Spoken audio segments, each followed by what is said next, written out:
Hello friends, star Nimmala YouTube channel చూసిన ప్రేక్షకులకి ఈరోజు నిఫ్టీ గురించి మాట్లాడుకున్నాం. నిఫ్టీలో ఉన్న కంపెనీ నిఫ్టీ లాస్ట్ 10 ఇయర్స్లో సిఏజిఆర్ ప్రకారం 12.25% రిటర్న్ ఇచ్చింది. ఈ వీడియోని ఎక్కడ కూడా స్కిప్ చేయకుండా స్టార్టింగ్ నుంచి ఎండింగ్ వరకు ఉంటే మనం ఏ కంపెనీలో ఇన్వెస్ట్మెంట్ పెట్టాలనేది మనకు ఒక ఐడియా వస్తుంది. దీంట్లో నిఫ్టీ 50 అనగా నిఫ్టీ ఇండెక్స్ అంటే దాంట్లో 50 కంపెనీలు ఉంటాయి. దాంట్లో లార్జ్ క్యాప్ కంపెనీలు అందులో బెస్ట్గా అంటే మనం ఏమనుకుంటాం, నిఫ్టీ కంపెనీలు కొంటే లాభాలు వస్తాయి అనేది అందరి ఊహాగానం. కానీ దీంట్లో బెస్ట్ పర్ఫార్మెన్స్ చేసి ఏ రకంగా పర్ఫార్మెన్స్ చేసినాయి అనేది చూస్తే నిఫ్టీ వాస్తవానికి నిఫ్టీ 50 కంపెనీల్లో కొన్ని పెరుగుతాయి, కొన్ని తగ్గుతాయి. అందులో నిఫ్టీ ప్రకారం ఓవరాల్గా ఇండెక్స్ అంటే నిఫ్టీ బీస్ వచ్చేసరికి యావరేజ్గా 12.25% ఇచ్చింది లాస్ట్ 10 ఇయర్స్. అంటే బ్యాంక్ వడ్డీ రేట్ ప్రకారం ₹1 వడ్డీ వచ్చినట్టు. అయితే దీంట్లో మనము డైరెక్ట్ కానీ కంపెనీలు కానీ ఇన్వెస్ట్మెంట్ పెడితే అందులో ఏ కంపెనీ సపోజ్ మనం 50 కంపెనీలలో ఇన్వెస్ట్మెంట్ పెట్టాలంటే మనకి ఆ 50 కంపెనీలలో ఏది పర్ఫార్మెన్స్ చేస్తుందో మనకు అంత ఐడియా లేదు. అయితే అందరూ ఏం చేస్తారంటే ఏదో ఒక కంపెనీ చూసుకొని దాంట్లో ఇన్వెస్ట్మెంట్ అట్లా చేసి వదిలేస్తున్నారు. లాంగ్ టర్మ్లో ఉండండి అని చెప్తుంటారు. ఎవరైనా సరే లాంగ్ టర్మ్లో ఉండండి. లాంగ్ టర్మ్లో ఉంటే ఏ కంపెనీ ఎంత పర్ఫార్మెన్స్ ఇచ్చిందో కూడా మనం దాని గురించి తెలవాలి. అంటే ఒక 10 ఏళ్ళ తర్వాత అయిపోయిన తర్వాత మనం చెక్ చేసుకుంటే ఆ ఏ కంపెనీ ఎంతెంత రిటర్న్ ఇచ్చిందో చూద్దాం. అంటే కంపెనీలో ఉంటే మనకు లాభమా నష్టమా, అలా కంపెనీ కాకుండా వేరే రకంగా ఎట్లా దీన్ని సాల్వ్ చేయొచ్చు అనేది మేము మా అనలిస్ట్ ప్రకారంలో మేము చూసినాం. దీని ప్రకారంలో చూస్తే ఈ నిఫ్టీ 50 వచ్చేసి సిఏజిఆర్ ప్రకారం అంటే ఇయర్లీ వచ్చేసి 12.25% ఇచ్చింది. ఓకే, అయితే ఇది నిఫ్టీ కొన్న వాళ్ళకి. అయితే నిఫ్టీలో ఉన్న 50 కంపెనీలలో ఏ కంపెనీ ఎంత రిటర్న్ ఇచ్చిందో చూసుకుందాం.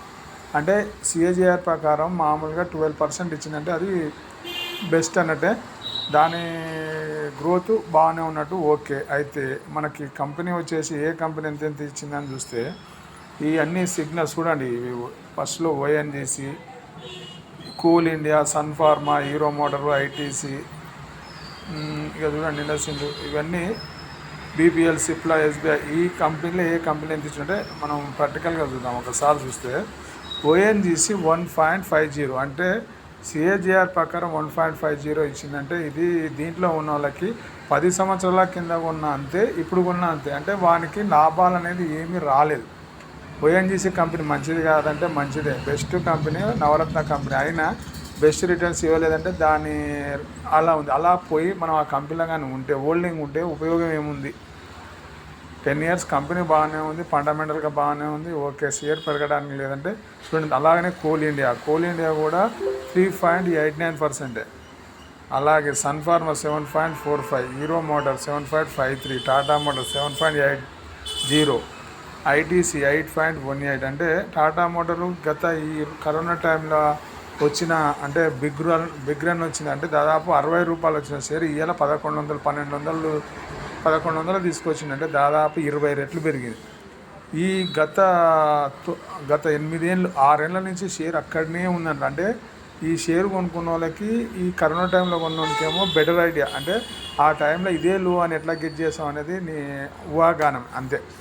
అయితే బెస్ట్ పర్ఫార్మెన్స్ నిఫ్టీలో ఉన్న కంపెనీ, దాన్ని కొనుక్కొని అలా హోల్డ్ చేసిన వాళ్ళకి టాటా మోటారు ఇప్పుడు ఈ గత 4-5 ఏళ్లలో 20% రిటర్న్ ఇచ్చింది. అంటే గతంగా అంటే 10 ఏళ్ల క్రితం కొన్న ఆయనకు మాత్రం 7.80%. ఆటన మితి పడలేదు. చూడండి మన మార్కెట్లో ఏ కంపెనీకి ఎంతెంత ఇంట్రెస్ట్ వచ్చింది అనేది. అంటే మనం లాంగ్ టర్మ్లో ఉంటే లాభాలు వస్తుందని ఎవరైనా చెప్తే అవి ఎలా వస్తాయి అనేది స్టడీ చేసి దాంట్లో ఉండాల్సిందే తప్ప ఈ లాంగ్ టర్మ్లో ఉంటే ప్రతి కంపెనీ లాభాలు వస్తుంది అనేది అనుకోవడం ఊహాగానమే. Next ITC 8.18%. అంటే చూడండి, IndusInd bank 9.31, DR Reddy lab 9.54, Wipro 9.83. ఇవి నిఫ్టీ ఏమో 12.25% ఇస్తే ఇది 9% ఇస్తుంది. అంటే మనం చూడండి టెక్ మహీంద్రా తీసుకుంటే 11.12%, యాక్సిస్ బ్యాంక్ 11.42, టాటా స్టీల్ 11.43. ఈ టాటా స్టీల్ కూడా గత 9 ఏళ్ళ నుంచి అలాగానే ఉంది. షేరు కొన్న వాళ్ళకి ఎక్కడ ఉన్న వాళ్ళు అక్కడే ఉన్నట్టు. వాళ్ళకి రెక్క ప్రకారం చూస్తే 11.47%, బీపీసీఎల్ 11.90, సిప్లా 12.20, ఎస్బీఐ 12.25. ఈ ఎస్బీఐ షేరు కూడా గతంలో కరోనా కంటే ముందల ఇది ఎక్కడో ₹1000 ఉన్న షేరు ₹150 దగ్గర గత ఒక 5 ఏళ్ళు ఉన్నది. ఎప్పుడైతే కరోనా కంటే ముందులో ఎవరైనా బై పొజిషన్లో తీసుకొని ఉంటే ₹150 నుంచి ₹1000 వచ్చింది. అంటే ఆ టైంలో ఇన్వెస్ట్మెంట్ పెట్టినోనికి వచ్చిందంటే సిఏజిఆర్ ప్రకారం లాంగ్ టర్మ్లో ఉంటే ఆ లాంగ్ టర్మ్లో ఉన్న వాళ్ళకి ఎంత రిటర్న్ వచ్చిందని చెప్పడానికి ఇది చేస్తున్నాం. అంటే మనం ఎవరైనా సరే దీర్ఘకాలికంగా ఇన్వెస్ట్మెంట్గా ఉండాలని అంటే అది సరిపోదు. దాంట్లో టెక్నికల్గా ఫండమెంటల్గా అండ్ కంపెనీ లాంగ్ టర్మ్లో ఉన్నా కానీ రిటర్న్ వస్తాయి అని అంటే వాస్తవానికి ఈ ఉన్న బెస్ట్ కంపెనీలో ఈ 15 కంపెనీలు మంచివి కావాలంటే మంచివే. ఇప్పుడున్న సిచ్యువేషన్ ప్రకారం ఈ 10 ఏళ్ళ నుంచి హోల్డింగ్ ఉన్నాయన గత 5 ఏళ్ళకి హోల్డింగ్ ఉండి కూడా కట్ చేసుకున్నాను. ఇప్పుడు ఉంటే ఈ 12% 900 దగ్గర ఉన్న షేరు 5 సంవత్సరాలు వెనక అంటే డౌన్ఫాల్ అయ్యి ఎప్పుడు ఒక 4 ఇయర్స్ నుంచి మళ్ళీ బుల్ రన్ అందుకుంది. అంటే 10 సంవత్సరాలకు ఉంటే అది నిండా అంటే లాంగ్ టర్మ్లో 12% కలిసి వచ్చిన 12% ఆయనకు రిటర్న్ వచ్చినట్టు. అంటే మనం అదే నిఫ్టీలో ఉంటే నిఫ్టీ ఏమవుతుందంటే నిఫ్టీ 50లో ఉన్న కంపెనీలు 50 కంపెనీలలో ఒక కంపెనీ చేంజ్ చేసి మళ్ళీ ఇంకో కంపెనీ పెట్టినప్పుడు యావరేజ్ ప్రకారం 50 కంపెనీల మీద ఓవరాల్గా 12.25% రిటర్న్ వచ్చినట్టు. అంటే ఈ నిఫ్టీలో ఉన్న కంపెనీలు అన్నీ కొనలేము కాబట్టి నిఫ్టీ బీస్ అనేది ఉంటుంది. దాంట్లో మనం ఐడెంటిఫై చేసి ఎప్పుడన్నా మన కంపెనీలో ఉన్న బెస్ట్ ఉన్న కంపెనీలు అన్నీ సెలెక్ట్ చేసుకొని కొనలేము. ఒక్కొక్క దానికి ఒక్కొక్క దానికి ఒక రేట్ ఇస్తుంటాడు. దాని రేట్ ప్రకారం నిఫ్టీలో ఉన్న 50 కంపెనీలలో కొన్ని పెరుగుతాయి, 30 కంపెనీలు పెడితే 20 కంపెనీలు పడిపోతే యావరేజ్ చూస్తే నిఫ్టీ పెరిగే ఉంటుంది.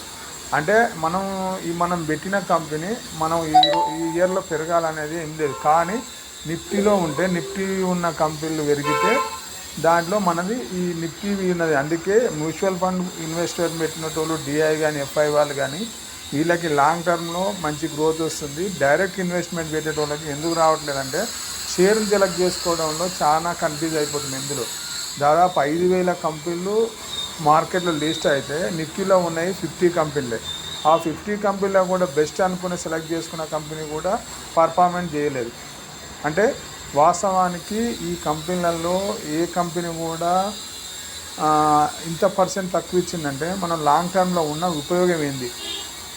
వాటికి వచ్చని ఇది ఏంటంటే 10 సంవత్సరాలు మనం హోల్డింగ్లో ఉంటే మనం పెట్టిన ఆ రోజు పోయింది తీసి ఎంత ఉన్న ఎడం ఉందో ఈ రోజు కూడా ఆన్నే ఉంది. అలా ₹330 కన్నా ₹330 ఉంది.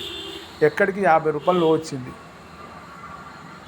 అంటే హోల్డింగ్ చేసుకునే వాళ్ళకి ఇదంతా ఈ పరిజ్ఞానం ఇదంతా ఇంత సబ్జెక్ట్ లేదు. కాబట్టి దీంట్లో ఏంటంటే నిఫ్టీలో ఉన్న 50 కంపెనీలు అలాగే నిఫ్టీకి ఒక బీస్ అని ఉంటుంది, బ్యాంకులకు సంబంధించి ఒక బీస్ ఉంటుంది, మిడ్ క్యాప్ సంబంధించిన ఒక బేస్ ఉంటుంది, ఇట్లా స్మాల్ క్యాప్కి సంబంధించిన ఒక బేస్ ఉంటుంది.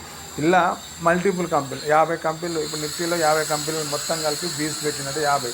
ఇది గత 2003 నుంచి బీస్ రన్ అవుతుంది. 2003 నుంచి 2024 వచ్చేసరికి దీని పర్ఫార్మెన్స్ చూస్తే దాదాపు ఈ కంపెనీలో అప్పుడు ₹10 పెట్టినవానికి ఇవాళ 270 అంటే దాదాపు 10 షేర్లు అయినట్టే 2,700 అయినట్టు. ఒక ₹10 3,000 అన్నట్టు. నువ్వు చూడండి ఎంత % వెళ్ళింది. దాన్ని లెక్క ప్రకారం చూసుకొని ఏదైనా కంపెనీ 30 ఏళ్ళ నుంచి మనం అలాగనే హోల్డింగ్ పెడితే మనకు అంత రిటర్న్ వచ్చిన కంపెనీలు ఉన్నాయంటే ఏళ్ళలో లెక్క పెట్టచ్చు. కానీ మనం ఆ కంపెనీలో ఇన్ని రోజులు ఉంటామా ఉండవా తెలియదు. అంటే కంపెనీ అనేది వేరు, ఇండెక్స్ అనేది వేరు. ఇండెక్స్లో ఉంటే మనం సేఫ్ జోన్లో ఉంటాం. ఎందుకంటే ఒక కంపెనీ పడిపోయిన ఇంకో కంపెనీ పెరుగుతుంది. కాబట్టి యావరేజ్ రిటర్న్ ప్రకారం కంపెనీ మనకి లాభాలను ఇస్తుంది అనేది చెప్పడానికి వీడియో చేస్తున్నాం. మన star Nimmala YouTube channel subscribe చేయండి, లైక్ చేయండి. మంచి వీడియోతో మళ్ళీ కలుద్దాం. జై హింద్.